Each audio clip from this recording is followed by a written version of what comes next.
Well, hi. Great, great music, appropriate music for today, and welcome everybody. Uh, and I like to welcome the ladies as well, and hope everybody is safe and healthy. And all microphones will be muted for this meeting except those moderators and the guest speakers.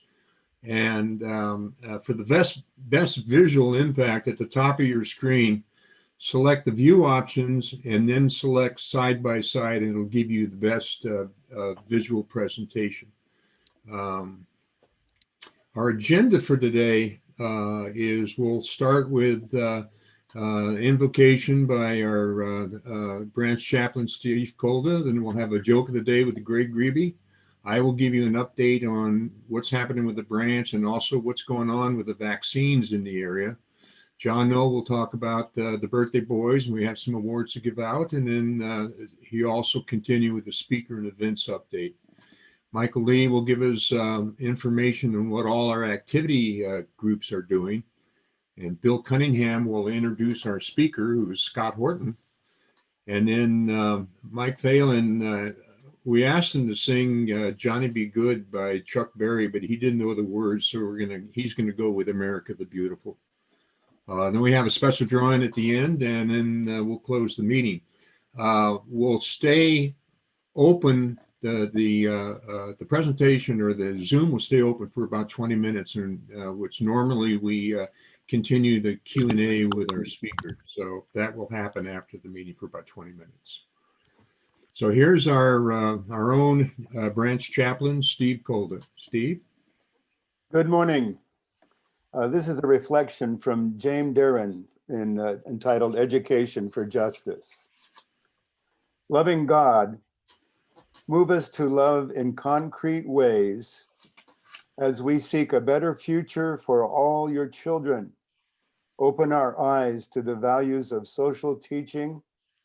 Give us the energy to encourage and to discourage and reject hate. Nurture hope in our hearts, guide us forward, and give us a sustaining vision of a renewed human community and a renewed creation. Amen.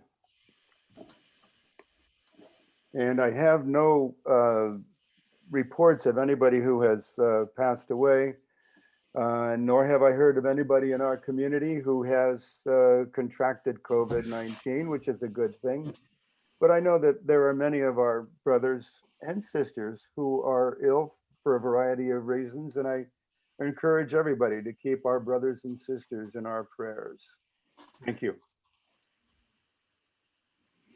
Okay, as you know, this is my favorite part of the whole meeting. We get to honor and give respect to those past big sirs. And I'd like to point out on the top row at third from the left is Bob Turner. And that actually is his high school graduation picture, but we had to draw in a mustache to make him look older. So nice picture, Bob. You guys probably didn't know this. Can we go back to that slide, Dan? That these guys, you know, I always tell you something that you don't really know about these guys. And this group, as a group, escaped from Alcatraz in 1962 and somehow ended up here in the San Ramon area. So I don't know how they did that, but Alcatraz is shut down as a result of their escape. So nice going, guys. Okay. I'd like to welcome our speaker today. It's going to be Scott Horton, and he's going to talk to us about an outlook for the economy and what's going on in the stock market and what we can anticipate this year. All right, it's Joke Meister time with Greg Grebe, just back from his successful Reno New Year's show. And Greg also, a lot you don't know, also he was the main entertainer at the Burning Man conference in the Nevada desert. That's the reason for that hat. Yeah, I still have the hat. It didn't burn. Hey, today I'm going to tell the first joke I'll tell you, or story I'll tell you, is about a woman that got a facelift. And, you know, and after all the bandages were off, she was free to roam around. And one morning she stops at Starbucks to get her coffee, and she tells a kid behind the counter, she says, how old do you think I am? And, he looks at her and says, well, I think you're about 32. She says, oh, that's great. I said, I'm really 47. Oh, so she goes on down, and she's on her way home. She stops to get something at McDonald's, and she asks the young woman behind the counter, how old do you think I am? And she says, oh, 29. She says, oh, that's terrific. I got this facelift. I'm really 47, but thank you. So she finally gets to the bus stop, and there's a guy sitting there. He's about in his 80s, and she asked him, same thing. How old do you think I am? And he says, well, my eyes aren't so good, but if I could feel your chest for a few minutes, I could probably make a better guess. So she looks around. There's nobody at the bus stop, so she kind of loosens up her blouse, and he gets in there, and he's having a pretty good time for a couple of minutes, and finally he says, well, let's see, I think you're 47. She goes, well, how did you know that? He says, well, I was standing behind you at McDonald's.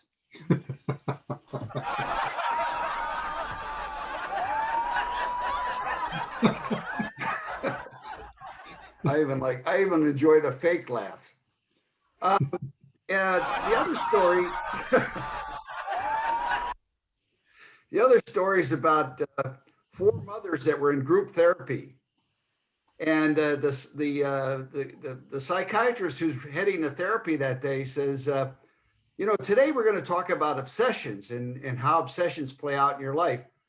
And he first turns to the first mom, Joni, and says, Joni, you're obsessed with eating. You've even named your daughter Candy. And he turns to the second mother and he says, Marge, your obsession is with alcohol. And you've even named your daughter Brandy. And the third mommy says, Joyce, your obsession is with money. You're obsessed with money. And you've even named, your child Penny. So about that time, the fourth mom, Kathy, gets up and moves over. Her son came with her that day, and she whispers to him and says, this guy doesn't know what he's talking about, Dick. Let's go pick up your brothers, Peter and Willie, and go have some dinner.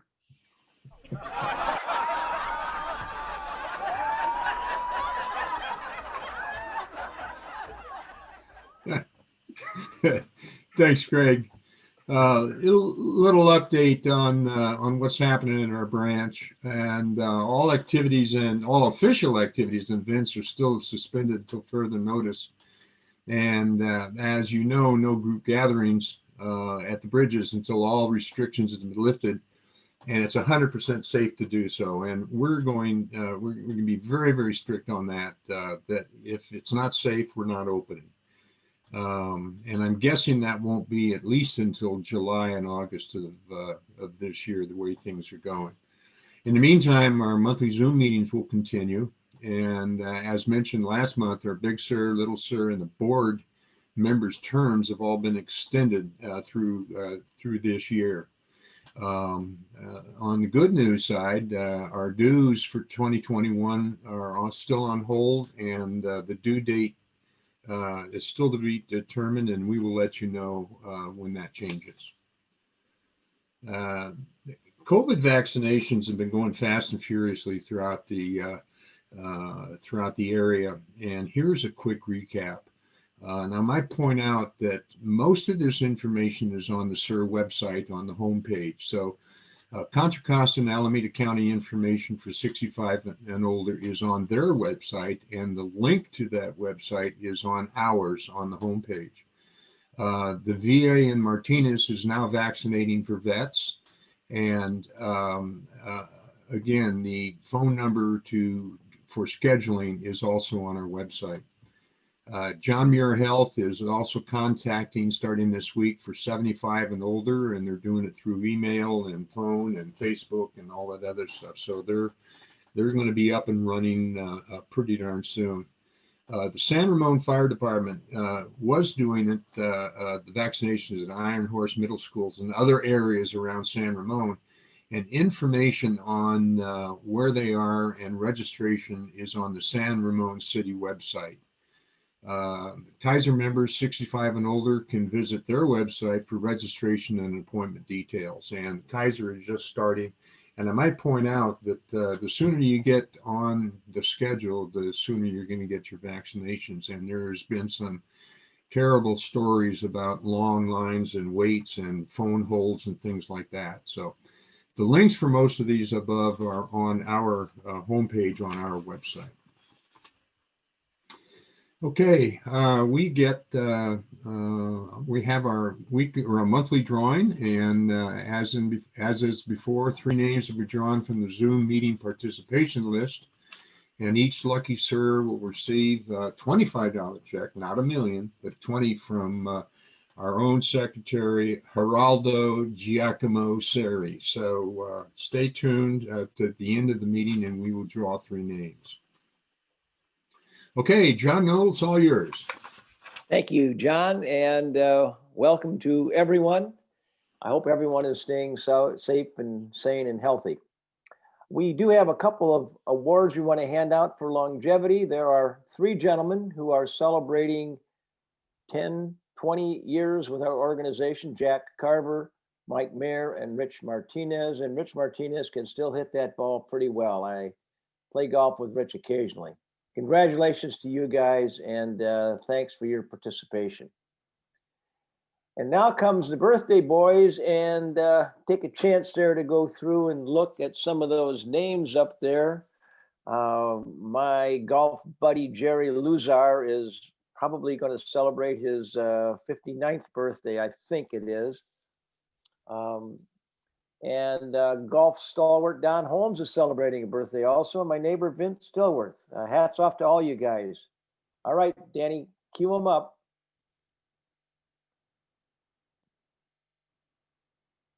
Happy birthday to you. Happy birthday to you. Happy birthday. Happy birthday. Happy birthday to you.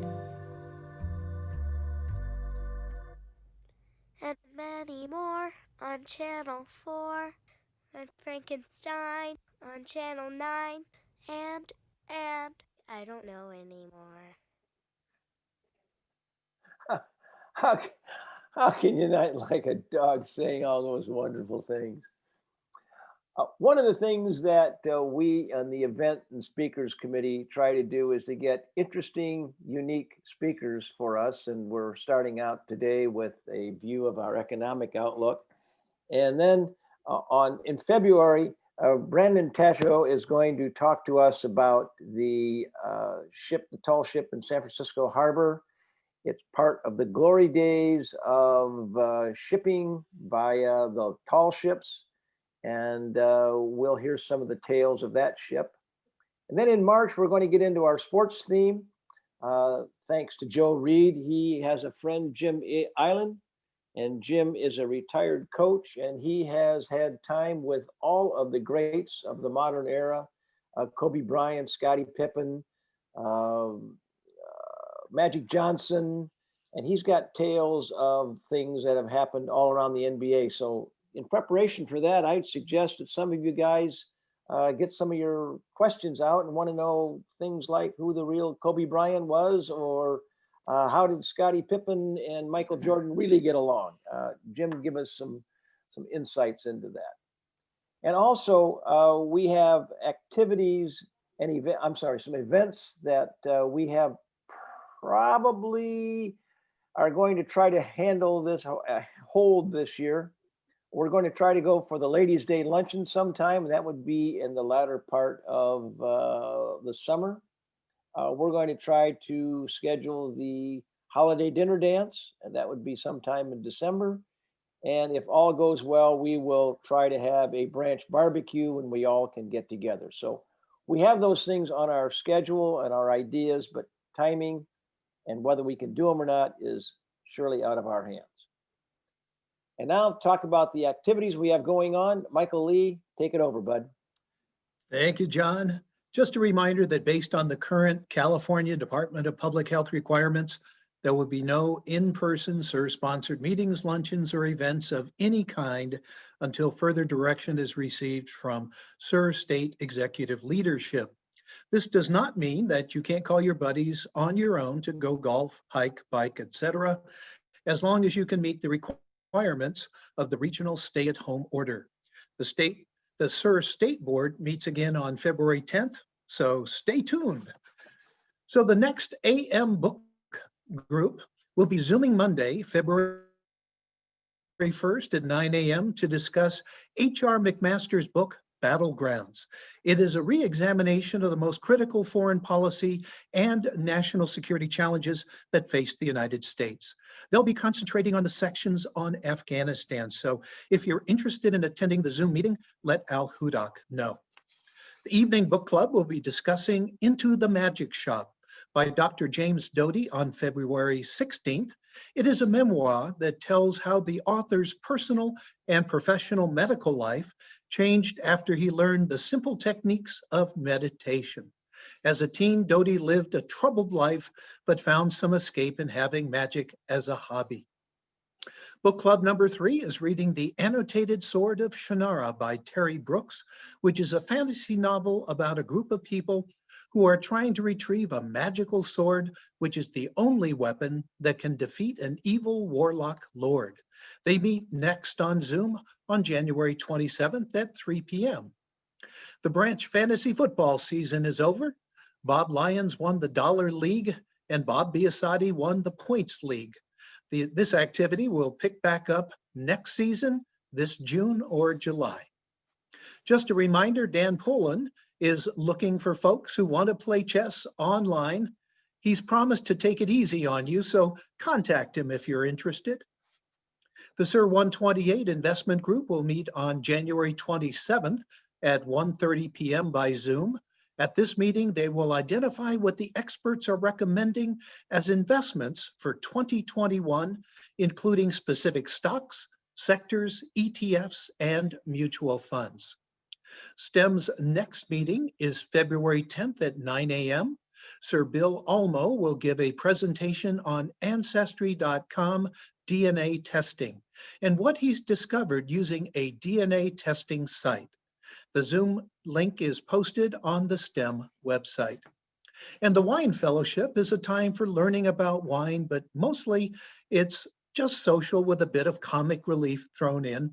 They encourage those who have little or no knowledge of wine to join, and it's a great time to taste wines you may never have heard of before. You can join them every Wednesday at 4 p.m. For more information about any activity, sign on to our activities page of our website at sir128.com. Now here's Bill Cunningham to introduce our speaker for today. Bill? Yeah, thanks, Michael, and hi, everyone. Before I introduce today's speaker, just a friendly reminder that if you have questions for our speaker during his presentation, just use the chat feature on Zoom, and John Kent will review those and discuss those with all of us. So it is my pleasure to introduce Scott Horton, the CEO and president of J.P. King Advisors in Walnut Creek. I've known Scott for many years and consider him to be a very, very knowledgeable person in the investment arena. And as we were coming up with topics for our speeches this year, couldn't think of any better way to start it out, but with an outlook for the economy and stock market. So welcome, Scott. Take it away. Thanks, Bill. Let me go ahead and get my presentation loaded up and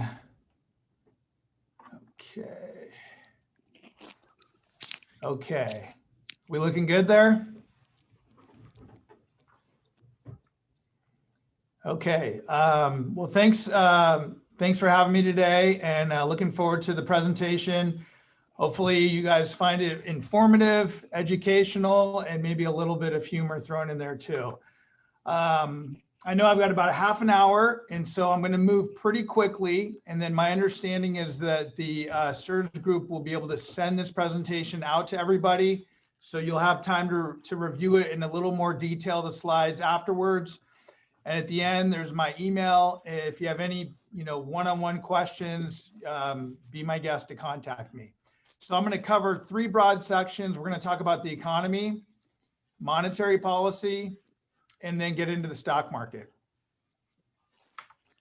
So just looking back at 2020, what a crazy year. I love this cartoon because I think, the 2020, we could start an entire new aisle of sympathy cards, I think, at the store and fill it up with all the issues that we went through in 2020. I mean, from the economy to the pandemic, to the election, to race relations.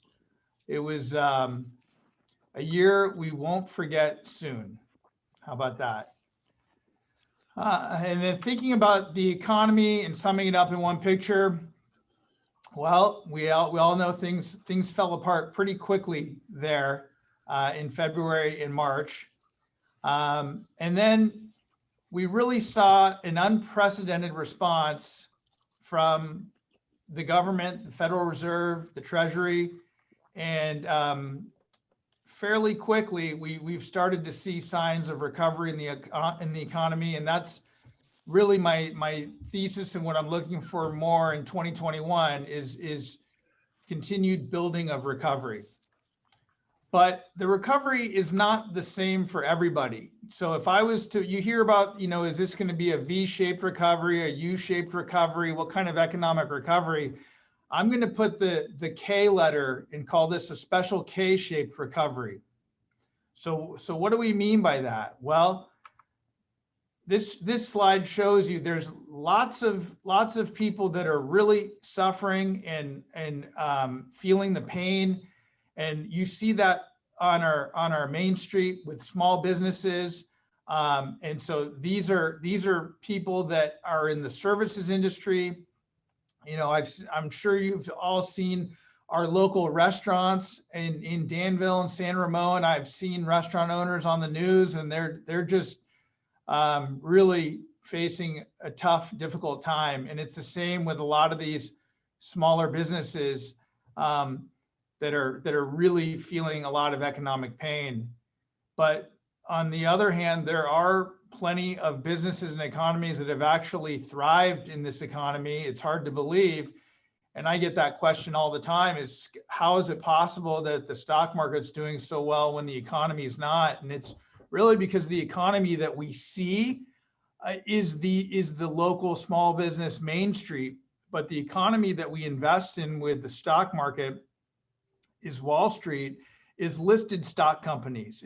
Look at like Netflix as an example. Netflix, when people can't go out and go to the movies, more and more people are getting Netflix subscriptions, and they just reported record earnings yesterday, and their stock is doing quite well. Gym equipment, you can't find gym equipment. You go down to Big Five and try to buy weights, those guys are sold out. So this is an economy where there's been winners and there's been losers. So I'm calling it the special K economy. Looking back, there's some surprising statistics that I found surprising. And take a look at personal income last year. If I told you that personal income actually went way up as we went into the pandemic and the recession, some might find that hard to believe, but that's in fact what happened. And that's because of all the stimulus that was injected into the economy by the Federal Reserve and the Treasury. So the payments that were sent out to people, $1,200 checks, the unemployment $600 a week that was extended through the year. There was a plenty of people that actually their income went up, were making more money based on that extra unemployment benefit than they were when they were working. So you actually had an increase in personal income. And so not surprising, there was an increase in personal savings. So income's higher, savings higher. And one of the reasons savings is higher, besides having higher income, is that debt service payments went down. So a lot of people expenses have gone down. I know, like, my wife's a perfect example. She hasn't gone to have her nails done in 9 months, I think. And so I asked her, well, how much, I didn't even know, but apparently it's like around $60 to get your nails done. And she was getting her nails done every 2 weeks. Well, she hasn't done that in 9 months. So there's expenses going down. And one of the biggest expenses that people have in this country is their mortgage payment. So this chart shows mortgage debt as a percent of disposable income is at an all-time low since 1980. And I'm sure you know of people that have refinanced their mortgage in the last 6 months. I know I have. I refinanced about 1.5 years ago, and then I just did it again in the last month. I had a 3.625% mortgage, and I thought that was great. And I was just able to refinance at 2.75. So my monthly mortgage expense cost has declined significantly to the tune of about 20% just off of that refinance. And that's going around all over the country. And so the consumers flush with cash, expenses down, income up. So there's a lot of cash in the system that is I suspect is going to be filtered into the economy in the months ahead as hopefully the vaccine takes effect and things begin to open back up. But the cash is there in the tank. So unemployment, we had a massive spike in unemployment. You can see that big bar spike is Q2 unemployment. It flashed up to 13%.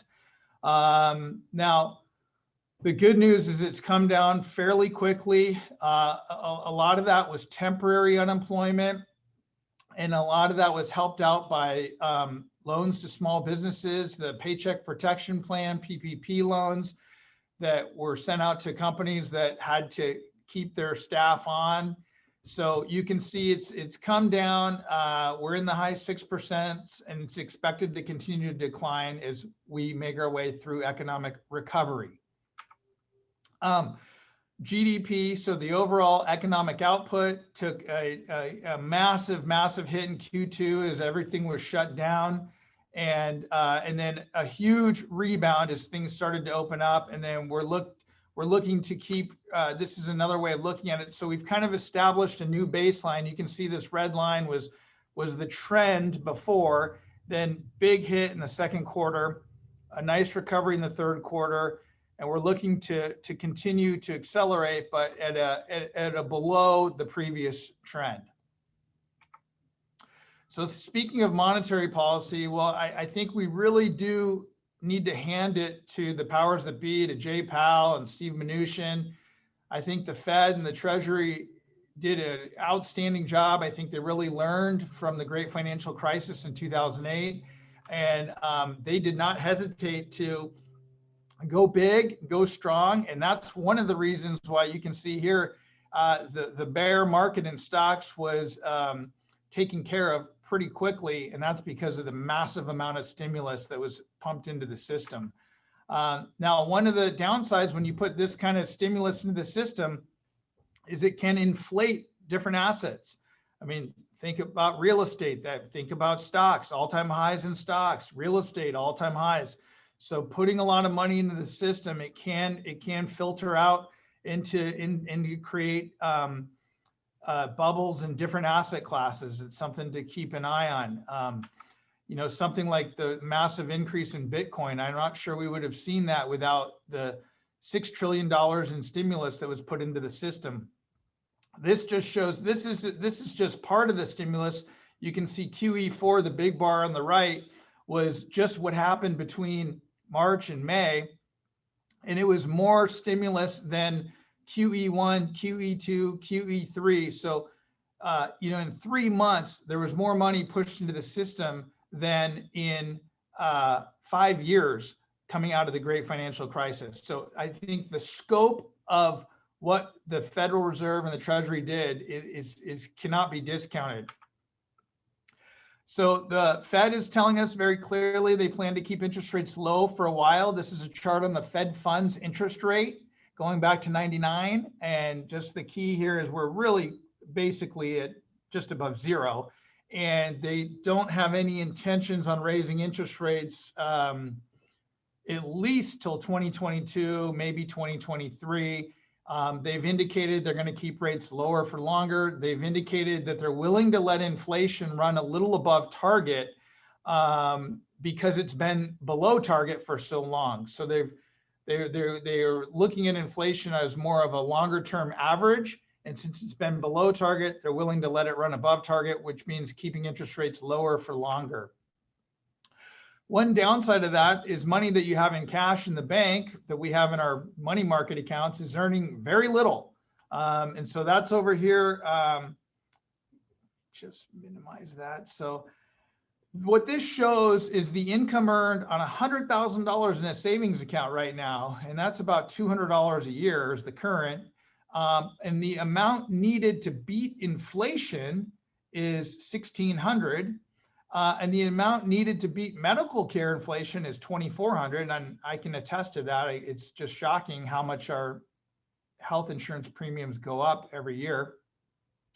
So you can see the cash is, you always want to have cash on hand for safety and security, but the unfortunate thing is the fact of the matter is cash is losing money to inflation and fairly significantly, and has been for a while now. So you've got to maintain purchasing power. You've got to be invested. The other thing that is we're seeing more in an increase of, and it's something that is an issue, is economic inequality. And what this chart shows is you've got three different colors here. It's really hard to see the red, which is the bottom 50%, but that's this little flat line here. Since 1990, the bottom 50% by wealth has had no increase. And the 50 to 90% has had a slight increase, but really there's been a gigantic increase in wealth by the top 10%. The top 10%, you can see going back 30 years, it owns a significantly higher percentage of the wealth than the bottom 90%. And so we ask, why is that? One of the reasons why is because the bottom 90% have the bulk of their net worth in real estate. So 55% of the real estate in this country is owned by the bottom 90%, 45% by the top 10%. But look at stocks. The top 10% own 90% or 88% of the stocks, and the bottom 90% only own 12%. Okay. And then what we show here is what have the returns been of real estate going back 30 years and stocks. So stocks have done much, much better than real estate. And the top 10% of people own 90% of the stocks. That's why that previous page shows such an increase. I don't know what to do about this. I don't have the answer, but I would say as you gentlemen are sharing your experiences and your education and knowledge with the younger people and the younger generation out there, you really want to encourage them to diversify their assets and be invested in the stock market, be invested in a portfolio, save for retirement with 401ks in the stock market. Because there's just a massive difference from being invested in the market and those that aren't. I'm going to talk about the election for a few minutes. I think that might be Joe Biden there catching a small blue wave. Just kidding. I think the election from a big picture, stepping back 30,000 foot level, I think the results are going to be fairly positive for the economy and the market. I think that both sides have some things they can come away with feeling good about. And I think in this country, feeling good about things politically, I know it's a stretch, but I think it's important that that happens. I think both sides needed something to grab onto a little bit. The political divide in this country has never been worse, and something that could maybe bring people a little closer together, I think is a good thing. So I know Republicans picked up some seats in the House. That was unexpected. The Democrats got the presidency, and we have a 50-50 split in the Senate. So I think it's pretty good. Over here on the left, we're showing some likely policies we're going to see: more stimulus, scaled back trade war with China, less Twitter, infrastructure. And for us in California, we could see a repeal on the SALT deductions. That would be potentially a really big deal. Maybe a small corporate tax increase. Policies that are going to be unlikely is a payroll tax hike, maybe a capital gains tax hike, maybe just on the highest income people, elimination of the filibuster, Supreme Court packing, a huge Green New Deal. I think it's going to be really hard to see these things come through. Let's shift over to the stock market. Here's my one slide to describe the stock market in 2020. This is a class 5 river out here called Cherry Creek near Yosemite. And I know this because this guy right here, that's actually me. And we did this river about 4 or 5 years ago, and it was quite an experience. When you're doing something like this, there's one rule to remember: don't fall out of the boat. So as long as you stay in the boat, you're going to be okay. And it's the same way with the stock market. We had the fastest bear market in history, 16 trading days here to have a 25% decline. And I know at that point, there was plenty of people that were thinking about getting out of the boat. And anyone that did exit the stock market around that time, it was probably a pretty big mistake. This is when emotions can be tested, and it can be really hard to invest in the market. And that's why it's important to have a plan before things get crazy. And so, we follow a pretty disciplined philosophy at my firm, and we're big believers in not making decisions based on emotion, but making decisions based on a disciplined process. And so actually, when the market got down about over 25%, our process told us it's time to rebalance.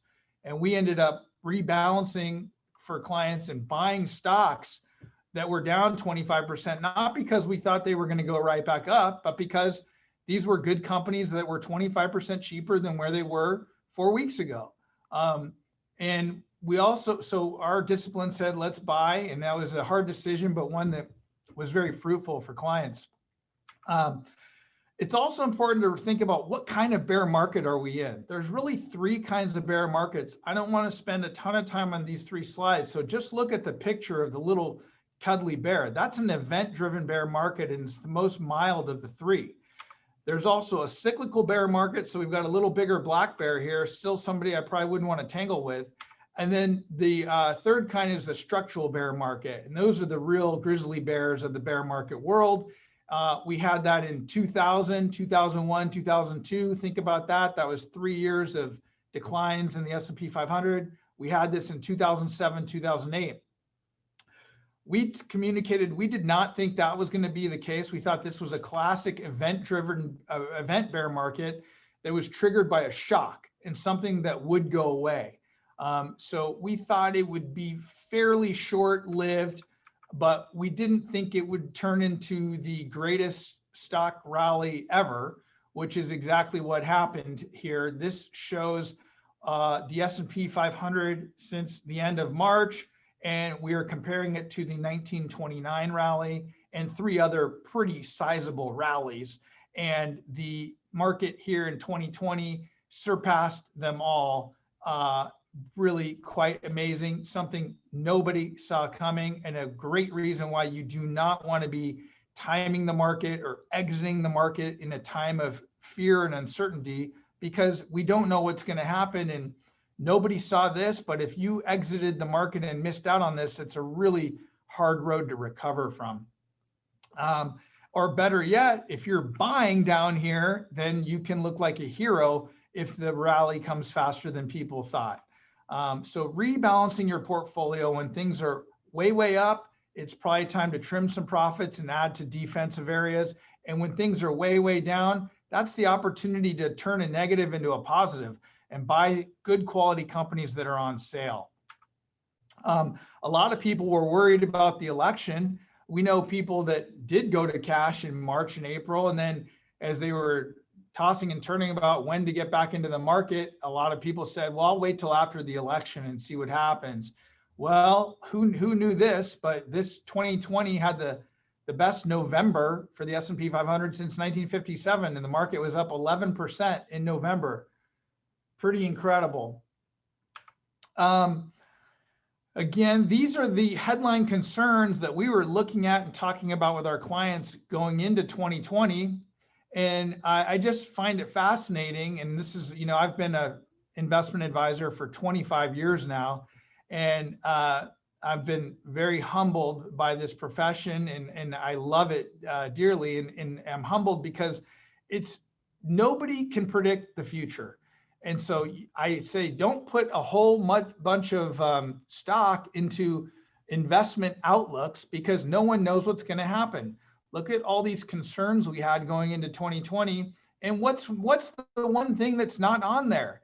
There is no COVID-19 virus on this slide. And that by just shamed all of these other concerns into oblivion. So we never know what the future is going to bring. You have to be prepared for volatility before it happens. Here's the tail of the tape for 2020 returns, and it shows various asset classes and what the returns were for the year. Gold was the biggest winner, up about 25%, and the US stock market ended up about 18%. Emerging markets did well, world stocks did well, bonds did well, and commodities were down a little less than 5%. So a pretty surprising year when it was all said and done. I talked about volatility. You've got to be prepared for it because it's going to happen. This is a chart that shows the calendar year returns going back to 1980. For example, 2020, the bars show what was the final return for the year for the S&P 500, and this is 16%. And the little circle shows what was the biggest decline that happened during that calendar year, down 34%. But you can look back in history, and every year, for the most part, there's a pretty decent sized decline at some point. Now, this was quite unusual. I had to go back to 1987 to find a 34% decline that ended with a positive year. Usually when we have these big declines, it's a negative year. This is the 2000 to 2002 bear market. Here's 2008. But again, nobody saw $6 trillion worth of stimulus being pumped into the economy. I mean, that's 1/4 of the GDP for a year pumped into the economy. So with that great recovery in stocks, where does that leave us today? It leaves us with some high PE ratios, price to earning ratios. We are well over one standard deviation above the 25-year average. So that is one concern I have going forward, is that price to earning stocks prices are pretty high relative to earnings. So where are the good deals? We've got a couple identified. So this is a chart showing the difference between value stocks and growth stocks. And you can see that value stocks have about a 2 standard deviation difference, but they've actually turned the corner a little bit. And then the last 3 months or so, value stocks have been outperforming growth stocks, as technology stocks have kind of taken a little bit of a breather, and value stocks have started to outperform. But if you're looking for discrepancies and where's some of the lower cost, not sky high PE ratios, value stocks is one place to look. The other place we like is international equities. This is going back to 1997. So the gray is our US stock market with that very high PE ratio of 22. But international stocks PE ratio is 16. And more importantly, you can go back 12 years and international stocks are about where they were at the peak in 2007. So they have not experienced this massive 400% increase here in the last 10 years. And I think there's some good potential opportunities overseas. Emerging market stocks in particular, this shows emerging market stocks versus Europe, and their PEs are quite discounted. And this shows emerging market stocks currencies, and those are quite undervalued going back 15 years. So we think there's some value in emerging market stocks. And this shows that the emerging markets stock ETF, I think it's the largest ETF for emerging markets, is EEM. It is just breaking out of that 2007 peak. So they really haven't gone much of anywhere in 13 years.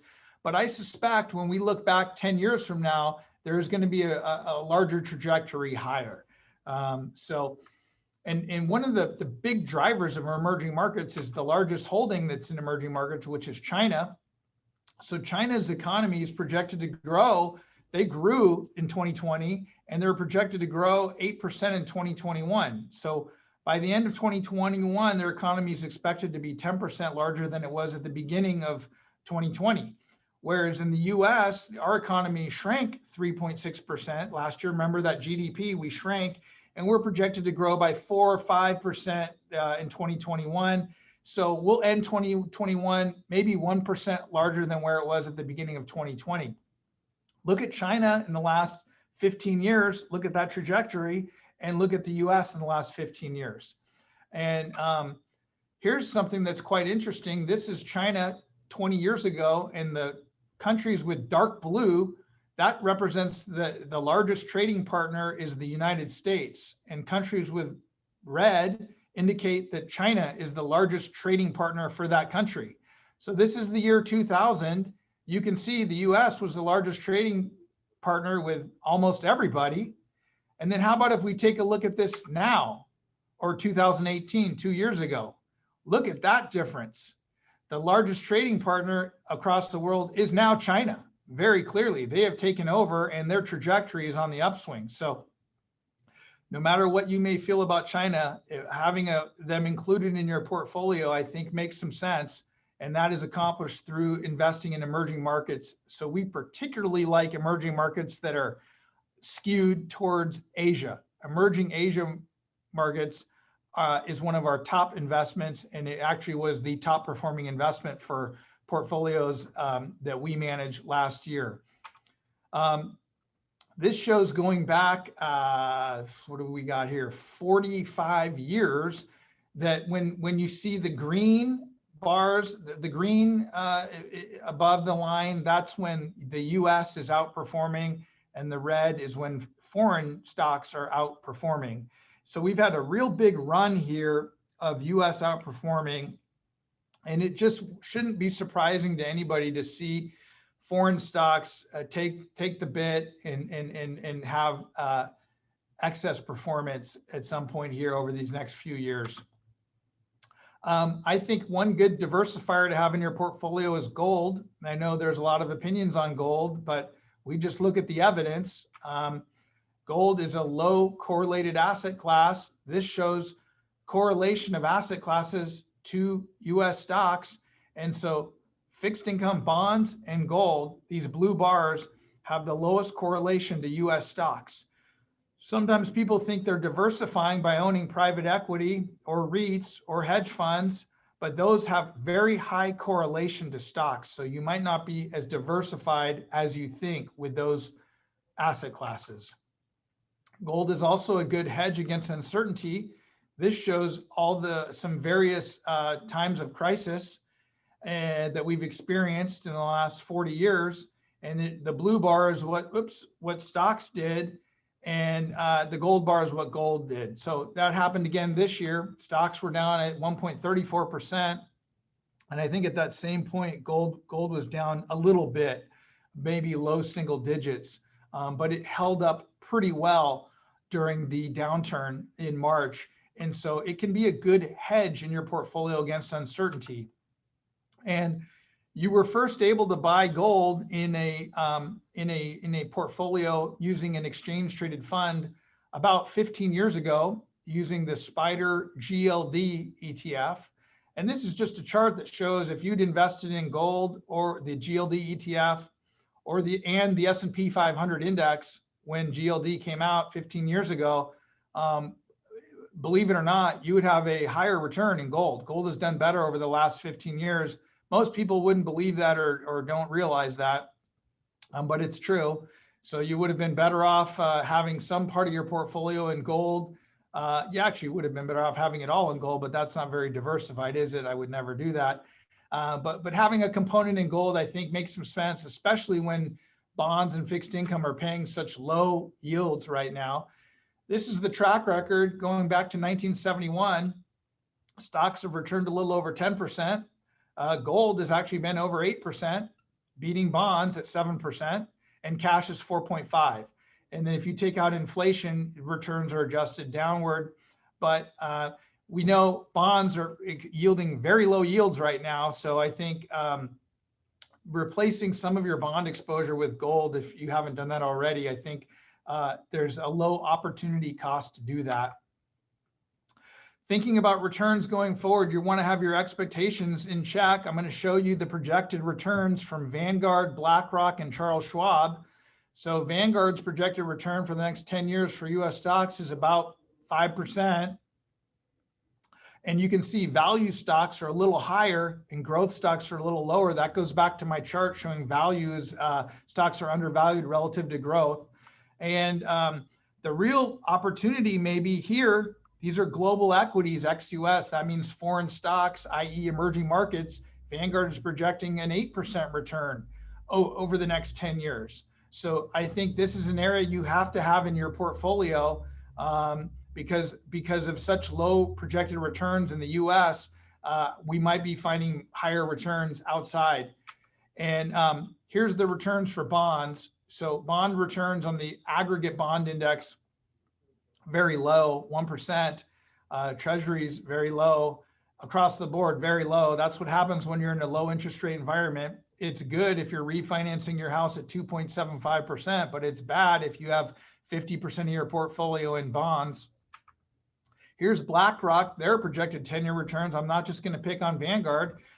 This is bonds over here. So again, 1%. And this is the returns of various decades. And here's stocks over the next 10 years. It's about, we'll be generous and call it 5%. So BlackRock, lower returns projected. Here's Schwab, and Schwab is showing dark blue is what has been the return the last 50 years, and the lighter blue is what they are projecting the next 10 years. So large cap stocks, 7% instead of 10%. Small cap, 7% instead of 10%. International, 7.7 instead of 8. So again, the highest projected returns is international. And bonds, unfortunately, are really based on what the current yield is a pretty good idea of what your forward return is going to be. And so we know the returns are going to be low in bonds, 1.9%. Again, that's why I'm not opposed to having 5 to 10% of a portfolio in gold, because what are we really missing out on? But you can't get rid of bonds altogether. You still have bonds. They do have a purpose. Their purpose is diversification. And we proved that back in March when stocks were down 30%. You have to have something to tap into if you want to buy. And so bonds, which were not down, were just slightly down, were a great place to rebalance from back in March.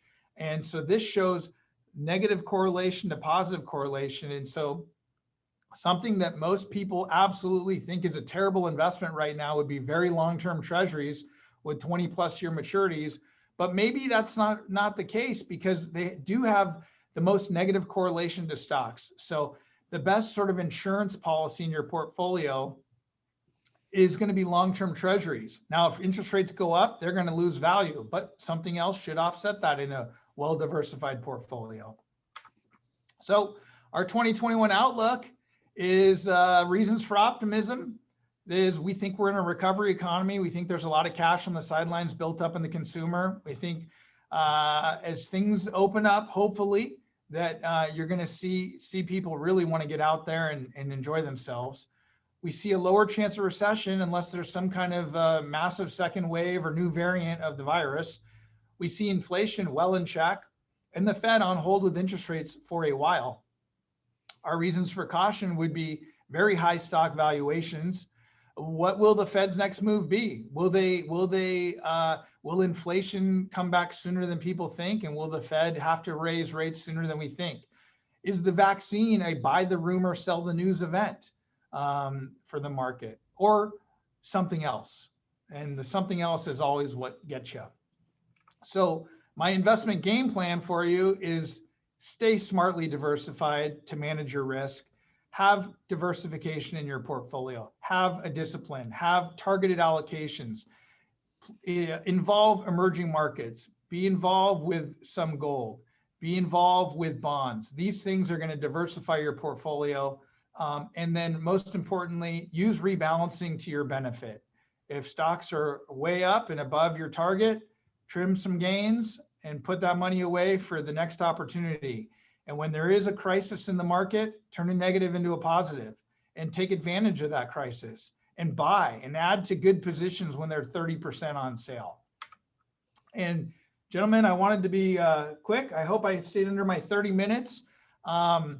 There's my website. There's my personal email. You please feel free to take a look at our website or email me or contact me with any questions or follow-up items that I might be able to assist with. And I'll open it up for questions. Great. Scott, thank you very, very much. I'm John Kent, by the way. I'm the big knocker of this group. So I'll be doing the Q&A for the next few minutes. And also at the end of the Q&A session, we're going to keep our meeting open. Would you please stay with us for a while? Because I'm sure there's going to be plenty of questions to you personally. I'd be happy to. Sure. Good. Thanks, Scott. And one quick question is, you mentioned a lot about S&P. Is that a better indicator of the market than the Dow Jones? Oh, most definitely. Most definitely. So the S&P is 500 companies and the Dow, believe it or not, it's just 30 companies. So you're going to get a much better representation of our country, our nation, when we're talking about 500 companies instead of 30. Okay, good. Thanks, Scott. The stock market's reacted very well since the election. In fact, even right now, I'm pulling it up. I think they're up, Dow anyway, at 248. In fact, all markets are up substantially today. Is this a sign of just a relief, or is it a sign of investor optimism going forward in 2021? That's a good question. I think it's probably both. I think the market is fairly happy with the results of the election and thinks there's not going to be big dramatic changes. I think there is, you going into the beginning of the year, you have people reallocating, you have people that have been on the sidelines that need to get back in. You have the Federal Reserve keeping interest rates at zero, which as people, their savings accounts have grown and grown and grown, they know that's not a good long-term alternative. So people are in, we're also getting some good news out of companies. The market today, I think some of that was really, I think Netflix had some really good performance released after the close of the market yesterday.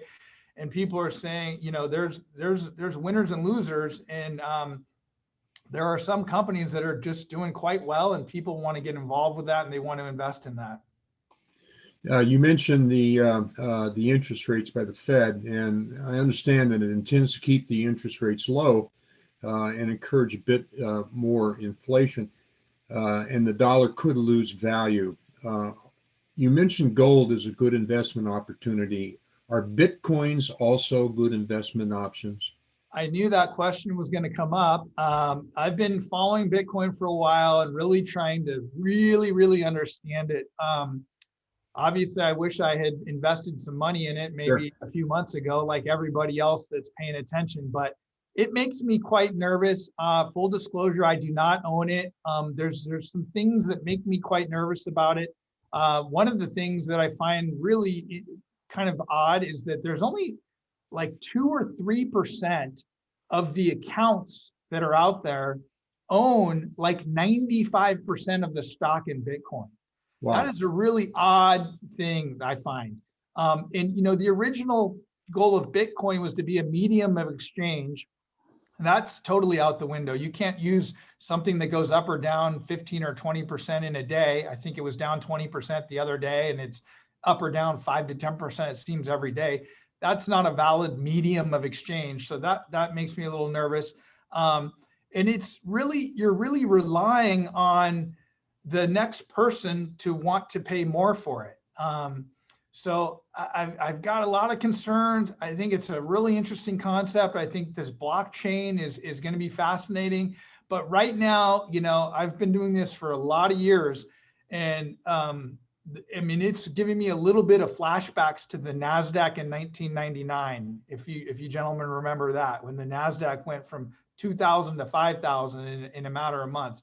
I mean, that's kind of the feeling I'm get from it. So I'm not excited to put my own cash into it at $35,000 a Bitcoin. Thanks, Scott. The debt at the federal and state levels are at huge levels. And modern monetary theory says that that's okay. Is that okay with you? Do you agree with that? I think it's okay until it isn't. I've done a lot of studying on the modern monetary theory. It's very interesting. I'm not sold on it, and that's another reason why we've become more and more bullish on gold in the last 2-3 years. This just concept that we can just really, that the government doesn't have to balance its books, and it can just really print unlimited money as long as we're paying for things that add economic value.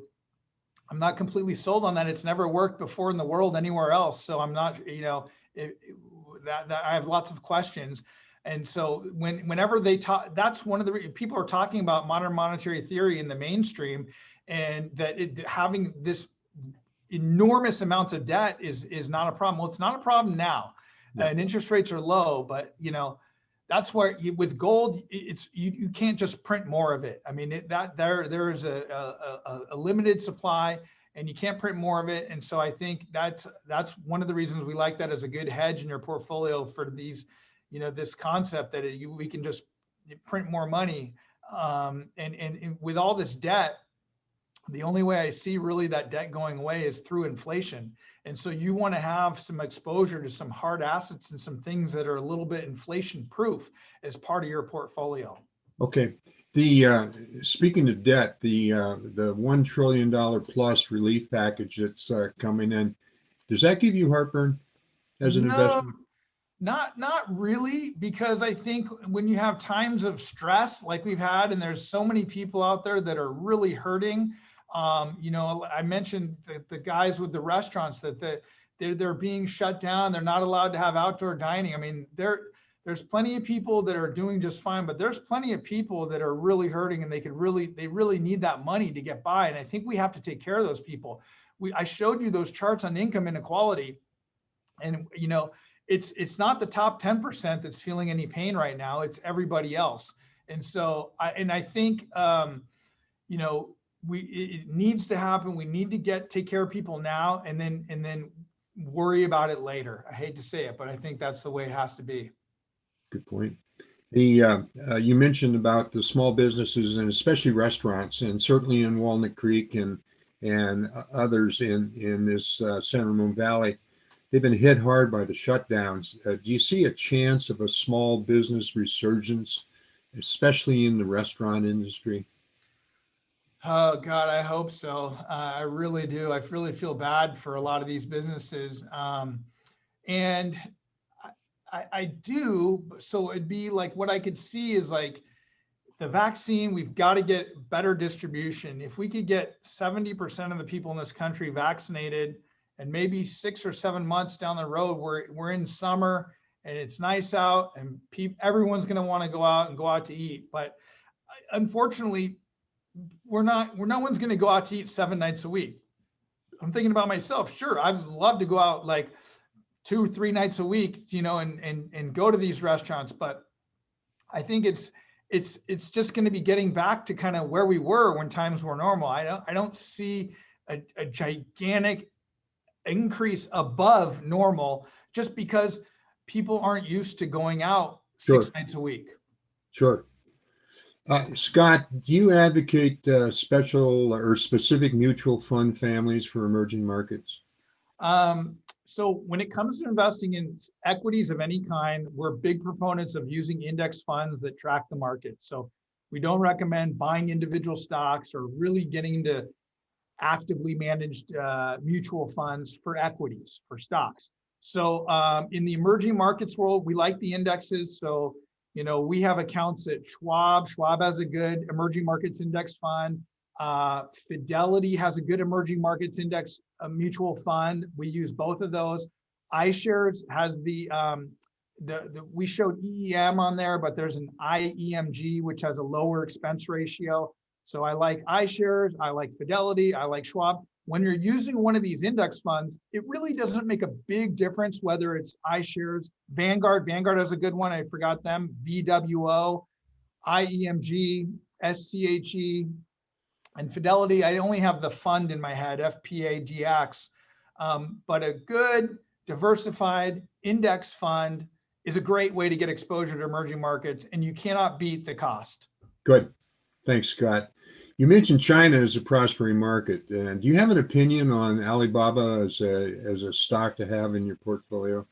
I do, and I was speaking of Alibaba, I was really pleased to see there was a Jack Ma sighting, I guess, yesterday. So Jack Ma had been kind of disappeared for a while, and anything like that having to do with China makes me a little nervous if he's ever coming back.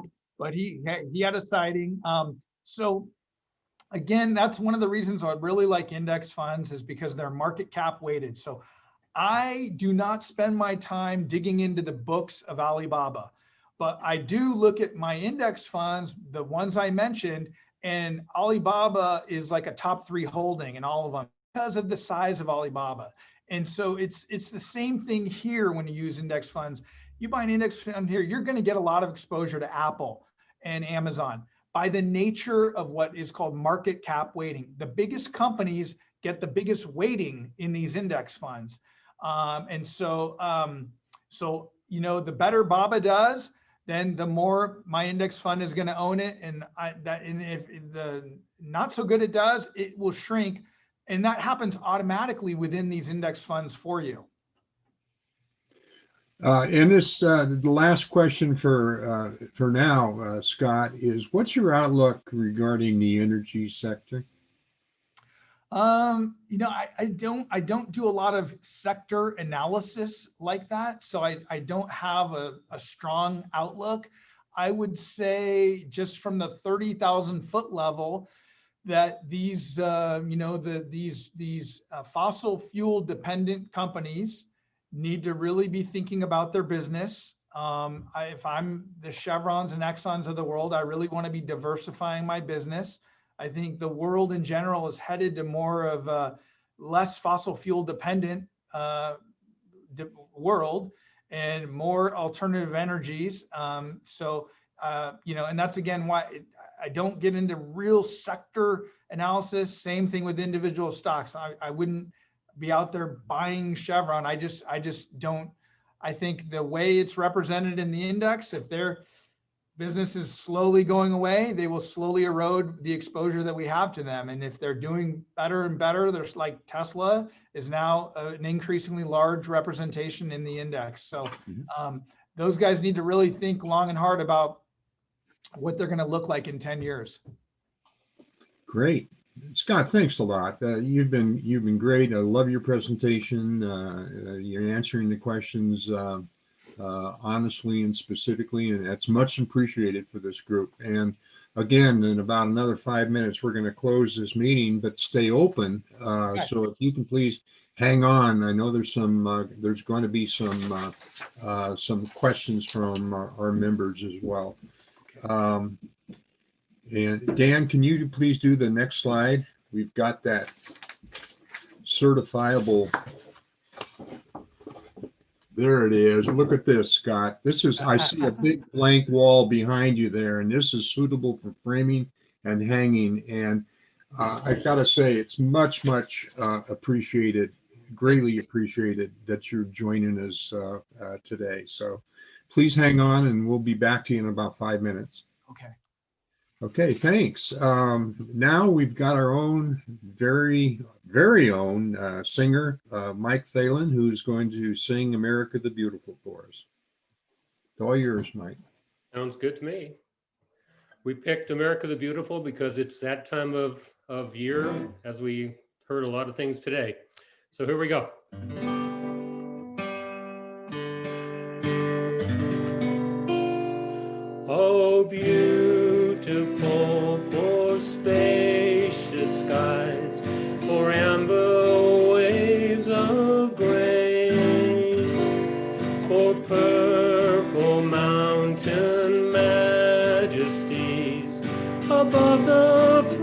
painted plain. America, America, God shed his grace on thee and crown thy good with brotherhood from sea to shining sea. Oh, beautiful for pilgrim feet who stern impassioned stress. Oh, thoroughfare for freedom beat across the wilderness. America, America, God mend thine every flaw. Confirm thy soul in self-control, thy liberty in law. America, America, God shed his grace on thee and crown thy good with brotherhood from sea to shining sea. Beautiful. Hey, thanks, Mike. Good job. Much appreciated. And also very appropriate. Thanks for choosing that song. Okay, we've got our special drawing, and these are the three winners who are going to get a $25 check from our treasurer, Gerald Sari. And the winners are Jim Hugel, Phil Reed, and Jim Kwan. Congratulations, guys. All right. That's it. We'll see you all next month. And again, the meeting will be open for about another 20 minutes. And Scott's going to stay on to answer some questions. So see you in February on the 17th. Thanks, guys.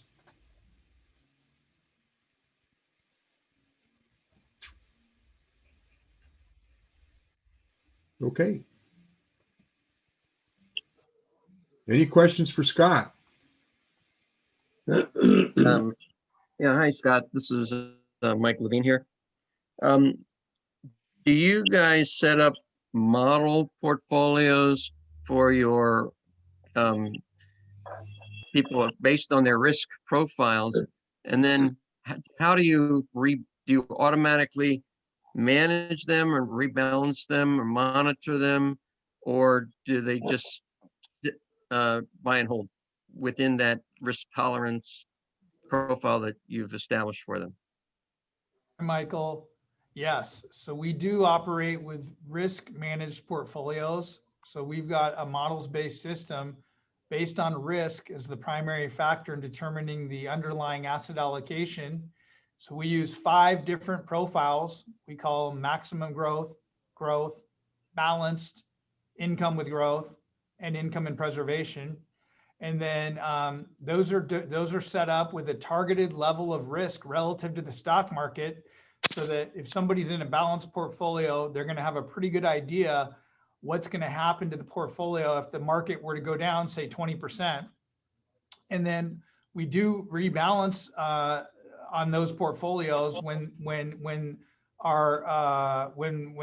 asset classes move up or down. Generally more than 20% relative move is going to trigger a rebalance. Should we go down to Basil Leaf and get a sandwich? But for most people, we're rebalancing on a more frequent basis because we're helping people would take money out or provide income on maybe it's a quarterly basis, or they're added. So anytime money gets added or withdrawn, we're using that opportunity to rebalance. So we're constantly rebalancing. I imagine that you've got what I call hundreds of accounts. So do you rebalance like all the accounts in one segment at the same time? In other words, you can't do them individually when you have hundreds of accounts. So Yeah, exactly. So that's a good question. That's exactly what happened. So in March, for example, the market was moving so fast, and we knew it was a great opportunity to rebalance. And so we had the ability, when we rebalanced at the end of March, we did that for every client, every account at the firm simultaneously. And we actually added more to our technology exposure, which we get through investing in the NASDAQ index, which you can do. Again, we like index funds, but so that was something. We hold accounts at Fidelity and Schwab. Those are our custodians. And we were able to, and when we do these things, we like to do them for everybody at the same time as much as possible, including our own accounts. So we're invested in the exact same models as our clients. So we did that all at the same time. And so we ended up adding to stocks and adding to the NASDAQ specifically for everybody. And it ended up being, the last week in March, which ended up being pretty good timing. But as much as possible, when there's big moves in the market, we try to move as a firm across all the accounts at once.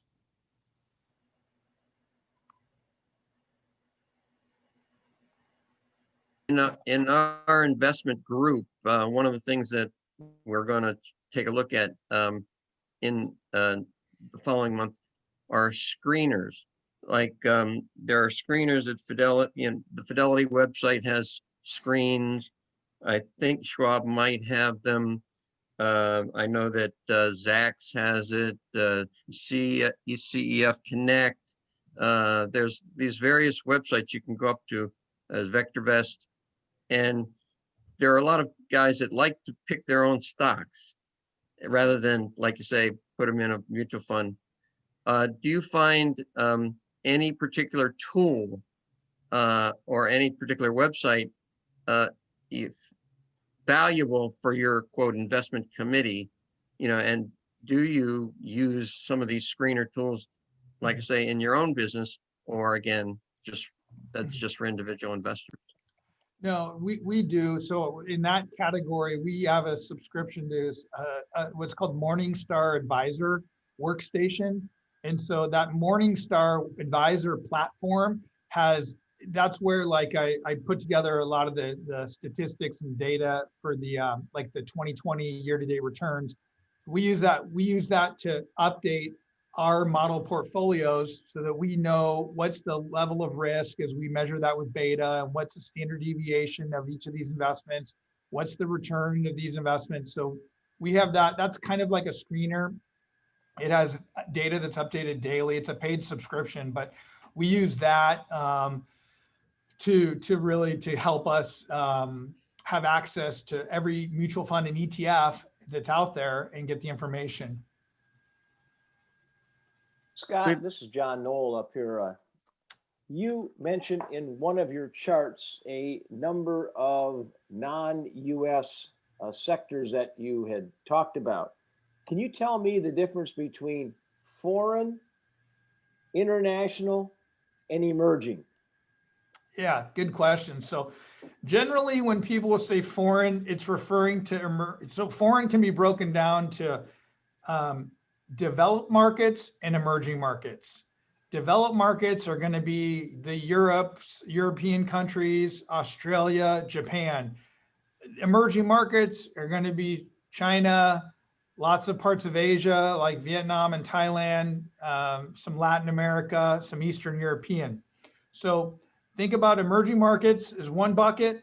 Foreign developed, which is when people say international, they can mean either international developed, or you could mean all of international, which would be developed and emerging markets. And when people say foreign, I think they're generally referring to both of them combined into one. Wow, okay, thank you.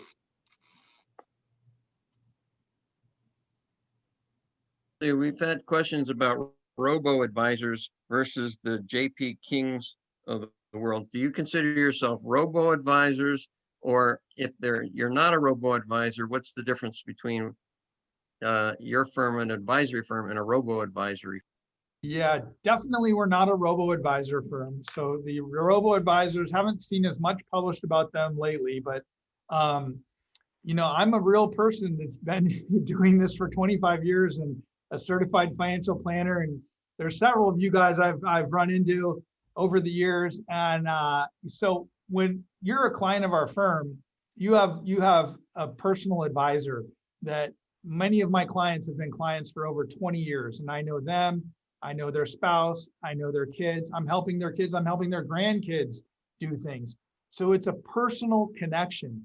When they email me and they're getting an email back soon, they call me, I'm almost always picking up the phone if I'm not in the middle of something else. That personal connection is, what separates us from a robo-advisor is really just a login on a screen. There's nobody there for you to talk to. If you pass away, how does the spouse deal with the robo-advisor? There's no 800 number really. It's all online. And those guys charge a really low price. It's usually 0.25 or 0.35%. But you know what? We charge a low price too. I always wanted to have a good value. So our highest fee for the smallest clients is 0.75%. So really we're 0.5% or something lower than that, more expensive than a robo-advisor, to have an actual personal, confidant, trusted advisor to help you and your family for years and years and years to build that relationship. So I think that's the difference. So how important are annuities in people's portfolios? And of course, also insurance. Depends on a personal question. I wouldn't say annuities are an important necessary item. We have plenty of clients. I would say the vast majority of our clients actually don't have any annuities. So an annuity can make some sense in some certain situations, but it's certainly not an essential part of an overall financial well-being. We like to tell people, think about their world in the terms of 4 pillars.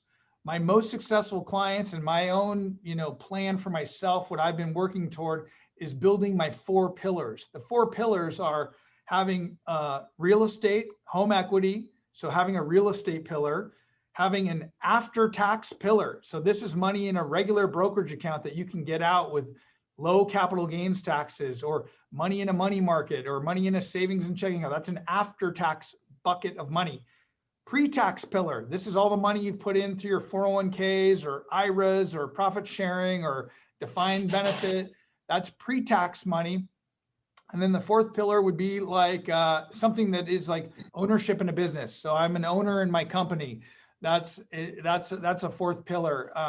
So people that, having shares in your company or being a small business owner or something besides those other 3. But if you've got those 4 pillars, that covers all the bases pretty well. I mean, an annuity can fit in there, but we don't think it's something that most people really need.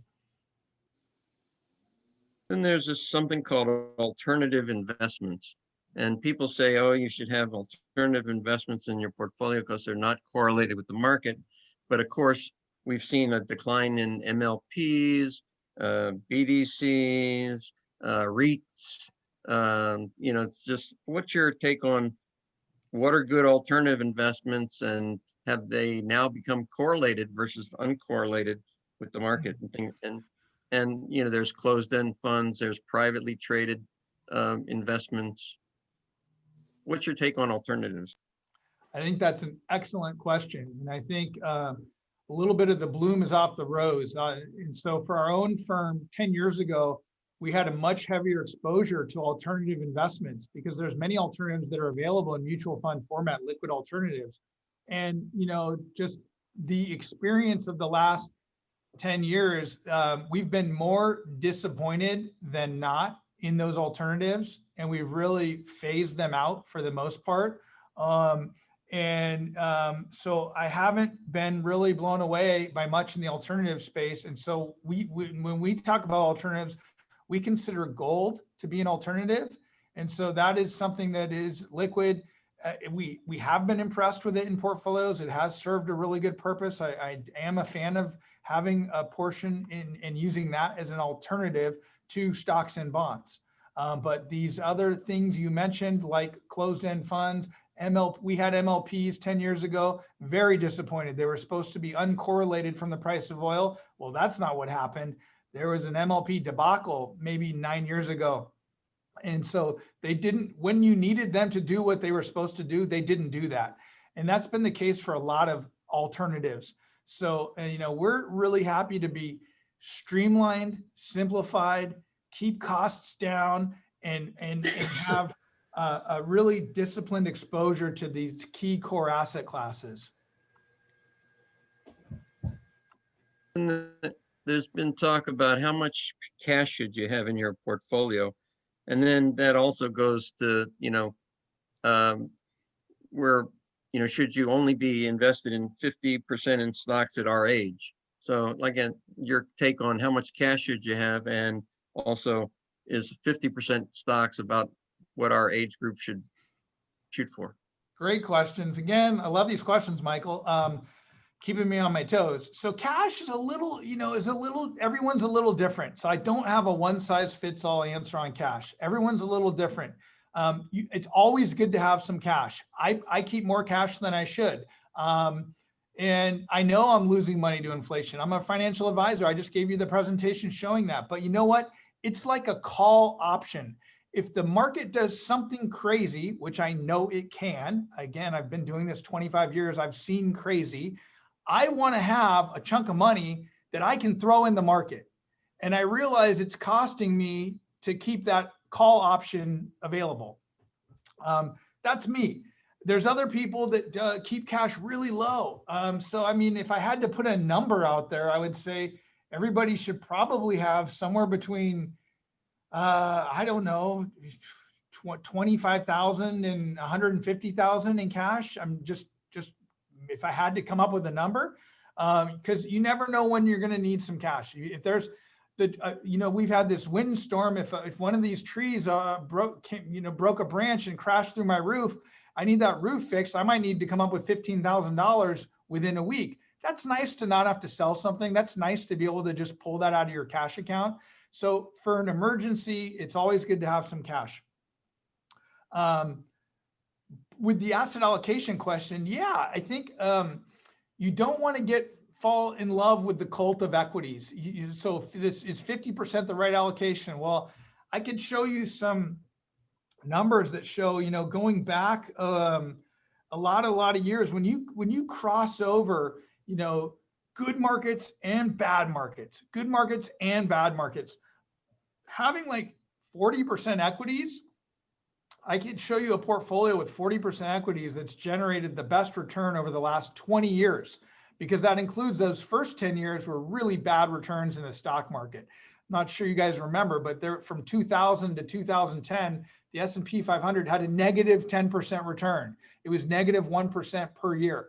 So I do think something like a 50% is a very fine allocation to stocks. I don't think you need to have 70 or 80%. I think if you can let that fear of missing out and let that greed bugger on your shoulder not bother you, you can do quite well with 35 to 50% in equities. And don't be greedy. You can do quite well. Our clients that are 35 to 50% equities had great double-digit returns last year. But when the market was hitting the fan, they were holding in there quite nicely. We had people saying, hey, I know the market's down 35% and I'm down 12%. And, I feel good about that. I don't feel good about being down 12%, but the market's down 34%. This portfolio is doing its job. It's doing what we targeted with that level of risk. And so I think most of you guys are probably just fine with 50% or even a little lower in equities. You don't have to swing for the fences. Okay. Are you a big advocate of options, calls and puts? We've got a few people that are dabbling in covered calls. The more sophisticated are doing credit spreads, but the vast majority of our guys don't understand options, don't want to worry about them. But how do you address them in your clientele? Do you do any options or We call we don't do or any. anything? We don't use any options. So I haven't traded an option in 20 years and don't see a need to. It's never been a problem, and we've done quite well. And my own accounts have done quite well without ever using an option. So I'm okay. You know, if you have a lot of time on your hands and passion, and I, especially with covered calls, I think they can make some sense. But it's just not something that we've really ever gotten into. Then there's something called momentum trading, swing trading, channeling. Do you guys, I'm sure, I don't think you guys get involved in it, but do you know much about those? I know much about them, but we don't get involved in that either. Yeah. No, we're not big traders. Trading based on momentum or trading strategies, we leave that to other guys. We're more old school, and we like our disciplined, diversified approach and rebalancing, and it's worked well. And we're not trying to get too fancy. Then there's a question about good information. Like some people have subscriptions to Barron's, others Investment Business Daily.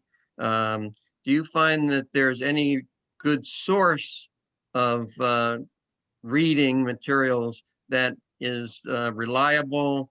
There's Zacks, there's like you say, Morningstar. Are there any advisory services that you particularly think are good?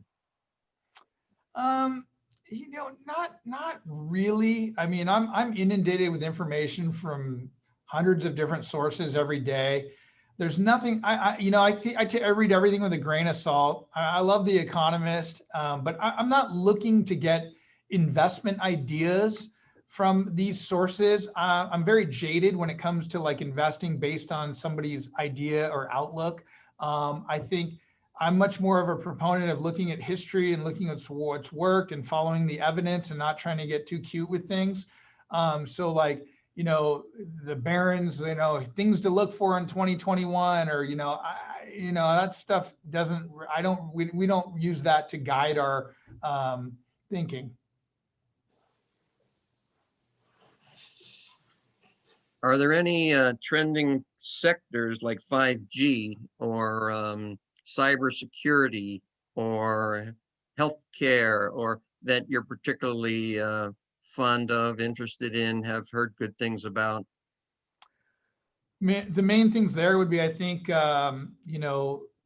I like the fact that we have exposure to the NASDAQ index, so that the technology and healthcare are really two of the preeminent sectors there. I'm not sure how many advisors or how many people, everybody talks about owning the S&P 500, or you hear about owning the Dow, but I don't know too many of my peers that use the actual NASDAQ in their models. We do, and I like that. I like owning the NASDAQ. And then I also like these Asian emerging markets. That's pretty exciting. When you look at the numbers and you look at how many people are there and where they are in kind of the S curve of development, particularly in technology. So I'm most excited in my own portfolio about these Asian emerging markets, particularly technology stocks. And then I'm very happy that I own the NASDAQ, and all of our clients do too. And that's about as far as granular as I get on excited about sectors.